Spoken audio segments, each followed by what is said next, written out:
আসসালামু আলাইকুম রহমতুল্লাহ। সম্মানিত ভিউয়ার্স, যারা সৌদি আরব আসতে চান, আজকে সৌদি আরবের ভিসার দাম সম্পর্কে আপনাদেরকে ফুল ডিটেলস আলোচনা করব।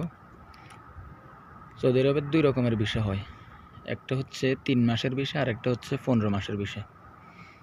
তো 3 মাসের ভিসা এবং 15 মাসের ভিসা আপনি বুঝবেন কীভাবে, সেটা আপনি দেশ থেকে বোঝার কোনো উপায় নেই। কেন? সেটা হচ্ছে যে আপনাকে নিয়ে আসবে সে যদি আপনার কফিলের সাথে কন্ট্যাক্ট করে যে আমারে শুধু ভিসা দিবি, আকামা দেওয়া লাগবে না, তাহলে আপনাকে 3 মাসের আকামা দিবে, এটাই আপনি বুঝতে হবে। সেটা আপনি দেশ থেকে জানবেন না, সেটা আসার পরে বুঝবেন। আর যদি আপনার 15 মাসের ভিসা হয়, তাহলে কফিলের সাথে ভিসা নেওয়ার সময় চুক্তি হবে যে আমার এই লোকটা আসলে তাকে 15 মাসের আকামা দিবি, তাহলে ভিসার দাম হবে বেশি। 3 মাসের ভিসার দাম কত এবং 15 মাসের ভিসার দাম কত, আজকে আপনাদেরকে ফুল ডিটেলস আলোচনা করব। 3 মাসের ভিসার দাম হচ্ছে মূলত 3 মাসের যে ভিসাটা, এটা সৌদি আরবের রিয়াল 5,000 টাকা দিয়ে 3 মাসের ভিসা নেওয়া যায়। এখন যারা আমার ভিডিও দেখবে তারা বললে আমাকে একটা ভিসা নিয়ে দেন। না, আমি ভিসার কাজ করি না ভাই। আমি আসলে আপনাদেরকে মূলত এই ভিসা সম্পর্কে আপনাদেরকে আমি একটা ধারণা দিয়ে দিই, যেটা আমি সঠিক নিউজ জানি বিদায় আপনাদেরকে বলতেছি। 5,000 টাকা যদি আপনি একটা ভিসা নেন কফিল থেকে, কফিল আপনাকে শুধু আকামা নাম্বার উঠে দিবে।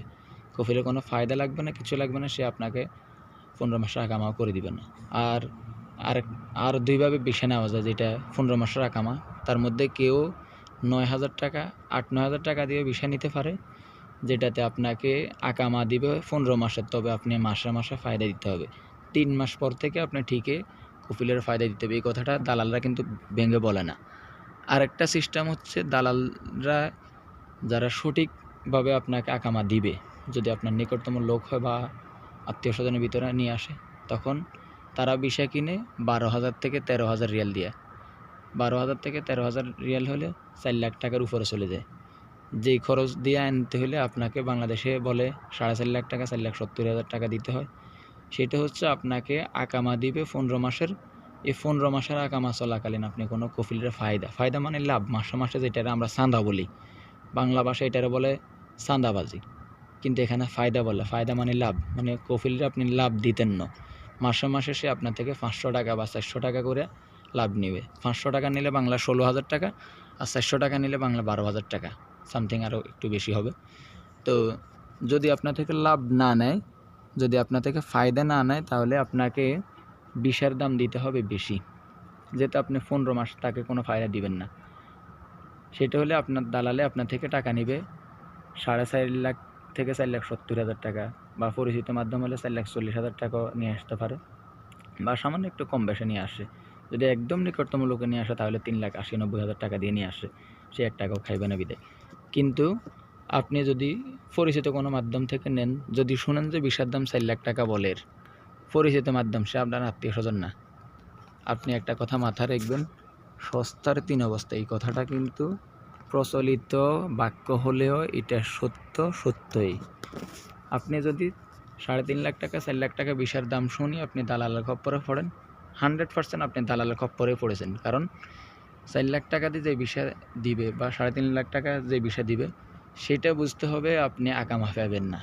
কেননা সে ভিসার দাম দিয়ে ভিসা কিনছে, তাকে আকামার ফায়দাও দিবে না, আকামাও তার থেকে নিবে না, চুক্তিবদ্ধ হয়ে সে ভিসাটা নিয়েছে, সেটা আপনি জানেন না।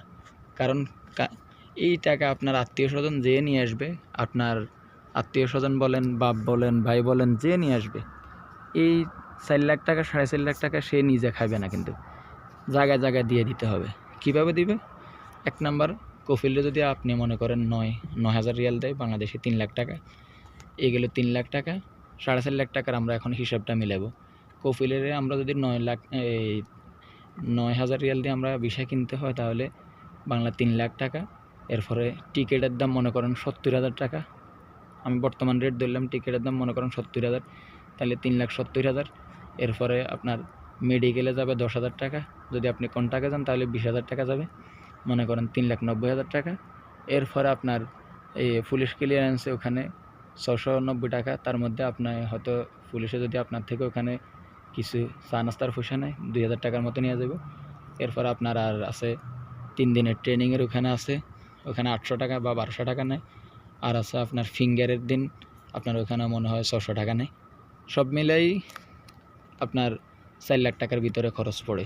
তো যে আপনার থেকে 4 লাখ টাকায় নেবে সে অরিজিনালি আপনাকে কিন্তু 12 মাসের আকামা দিতে পারে ইচ্ছে করলে, কিন্তু দালালরা 4 লাখ টাকা দিয়ে আপনার আকামা দিবে না, কারণ তাহলে তার নিজের জন্য কিছুই থাকবে না। দালালরা কী করবে, যদি আপনাকে আকামায় দিতে তাহলে আপনার থেকে 4.5 লাখ টাকা 4,70,000 টাকা নিব।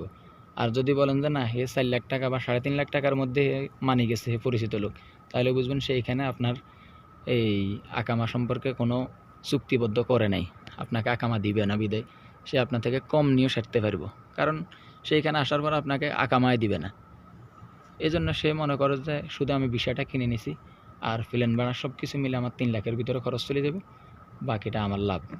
এই জন্য ভাই আসলে ওই সস্তার দিকে তাকাই আপনারা অল্প দামে ভিসা নিয়ে আসবেন, ধোঁকাবাজের হাতে পড়বেন। এজন্য আমি বলবো ভিসা যখন নিবেনই আপনার পরিচিত আত্মীয়স্বজনকে এইভাবে ভেঙে বলবেন, বলে ভাই আমি আসবোই, আমার যদি তোমরা নিয়ে না আসো আমি যে কোনো মাধ্যমে হোক আমি চলে আসবো। তো ধোঁকাবাজের হাতে পড়তাম কেন? এই তোমরা আসো বা আপনারা আসেন, আপনারা আমরা যেভাবে একটা ভিসা নিয়ে দেন। এই দেশ থেকে আশা করি যখন আপনি ভিসা নেবেন তখন ধোঁকাবাজের হাতের পড়ার সম্ভাবনা অনেকটা কম থাকে। কিন্তু বাংলাদেশ থেকে যখন ভিসা নেবেন, বিশেষ করে এজেন্সি থেকে ভিসা নিলে কোনো কথাই নেই। আমি বলবো 95% এজেন্সি ভুয়া। বিশেষ করে সৌদি আরবের ক্ষেত্রে আমি যেটা বুঝি, 95% এজেন্সি আপনাকে যে ভিসাগুলো দিবে এগুলোতে আপনি আসলে সাপ্লাই কোম্পানিতে পড়বেন, এটা আমি 100% বলতে পারি।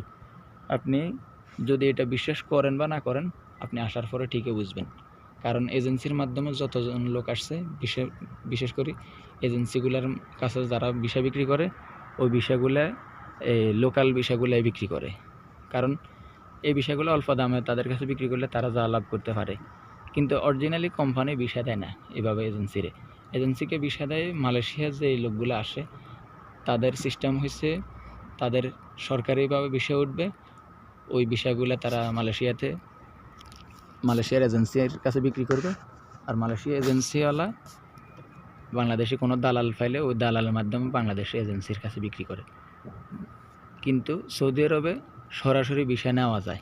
এই জন্য সৌদি আরবে যারা আসবেন এজেন্সির মাধ্যমে যদি আপনি ভিসা নেন, নিশ্চিত আপনি বুঝতে হবে আপনি ধোঁকাবাজের হাতে পড়তেছেন। কারণ এজেন্সিওয়ালারা বিশেষ করে আপনাকে এত বেশি মিথ্যা কথা বলবে যেটা আপনি কল্পনাও করতে পারবেন না, যেটা আমার সাথেও ঘটেছে। আরেকদিন ইনশাল্লাহ আমি এই বিষয়ে আলোচনা করব, বিস্তারিত ডিটেলস আপনাদেরকে বলবো যে আমি কীভাবে ধোঁকাবাজের হাতে পড়েছি এবং ধোঁকাবাজের হাতে পড়লে কত রকমের কত সমস্যা হয়, কত কষ্ট করা লাগে, এই বিষয়ে আরেকদিন ইনশাল্লাহ আমি ডিটেলস আলোচনা করব। তো আজকের ভিডিও এই পর্যন্তই।